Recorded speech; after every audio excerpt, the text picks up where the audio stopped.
ഇന്നെന്തായാലും രാവിലെ നേരത്തെ എണീറ്റ് ഇഡ്ഡലി മാറ്റി പിടിക്കാമെന്ന് പറഞ്ഞ് കടലക്കറിയും നൂൽപുട്ട് ഉണ്ടാക്കാനുള്ള പരിപാടിയിലായിരുന്നു കേട്ടോ. കറക്റ്റ് സമയം നോക്കി ഗ്യാസ് കഴിയുകയും ചെയ്തിട്ടുണ്ടായിരുന്നു. എന്തായാലും എൻ്റെ വീട്ടിലുള്ളവർക്ക് നൂൽപുട്ടും കടലക്കറിയും കഴിക്കാനുള്ളൊരു യോഗമില്ല കേട്ടോ. അപ്പോൾ അതുകൊണ്ട് തന്നെ ഉണ്ടാക്കി വെച്ചിട്ടുള്ള മാവെടുത്ത് ഫ്രിഡ്ജിൽ വെച്ചിട്ടുണ്ടായിരുന്നു കേട്ടോ. പിന്നെ വേറെ എന്തെങ്കിലും ഉണ്ടാക്കാമെന്ന് പറഞ്ഞിട്ട് എന്നിട്ട് രാവിലത്തെ ഫുഡ് പുറത്തുനിന്നായിരുന്നു വാങ്ങിയത്. അപ്പോൾ റോസ്റ്റ് വാങ്ങിച്ചിട്ടുണ്ടായിരുന്നു. അപ്പോൾ ഹസ്ബൻഡും കുട്ടിയും കൂടി ഇരുന്നിട്ട് അവർ രണ്ടുപേരും കഴിച്ചിട്ടുണ്ട്. ഞാൻ എന്തായാലും ഫ്രൂട്ട്സും മുട്ടയും കഴിച്ച് അങ്ങനെ ബ്രേക്ക്ഫാസ്റ്റ് കംപ്ലീറ്റ് ചെയ്തു കേട്ടോ. അതിനുശേഷം ഉച്ചയ്ക്ക് എന്തായാലും ഗ്യാസ് വന്നപ്പോൾ തന്നെ ഒരു 12 മണിയൊക്കെ ആയിട്ടുണ്ടായിരുന്നു. അതുകൊണ്ട് ഇനി വേറെ കറികളൊന്നും ഉണ്ടാക്കുന്ന ടൈം ഉണ്ടാവില്ല എന്ന് വെച്ചിട്ട് ചോറ് മാത്രം വേഗം വെച്ചതിന് ശേഷം രാവിലെ വെച്ചിട്ടുള്ള കടലക്കറി ഉണ്ടായിരുന്നില്ല, അതിൽ കുറച്ച് മാത്രം മാറ്റി വെച്ചിട്ട് ബാക്കിയുള്ളതെടുത്ത് ഫ്രിഡ്ജിൽ വെച്ചിട്ടുണ്ടായിരുന്നു.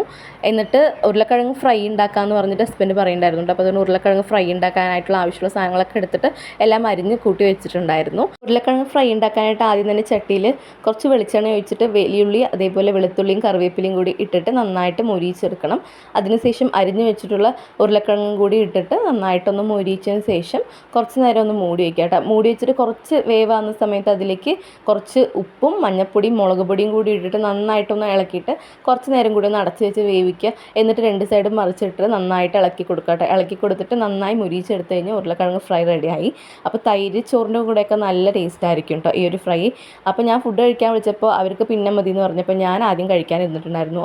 മോനാണെങ്കിൽ ഞാൻ കഴിക്കാൻ വിളിക്കുന്ന സമയത്ത് അച്ഛ ഊട്ടി തന്നാൽ മതി പറഞ്ഞിട്ട് അച്ഛൻ്റെ ബാക്കിൽ നടക്കായിരുന്നു കേട്ടോ പണി. അപ്പോൾ അതുകൊണ്ട് തന്നെ ഞാൻ ഒറ്റയ്ക്കിരുന്ന് എന്തായാലും ഫുഡ് കഴിച്ചിട്ട് എൻ്റെ ലഞ്ച് അങ്ങനെ കംപ്ലീറ്റ് ചെയ്തിട്ടുണ്ടായിരുന്നു കേട്ടോ. അപ്പോൾ ശരി, എന്തായാലും ഇനി നെക്സ്റ്റ് വീഡിയോയിൽ കാണാം കേട്ടോ. ബൈ.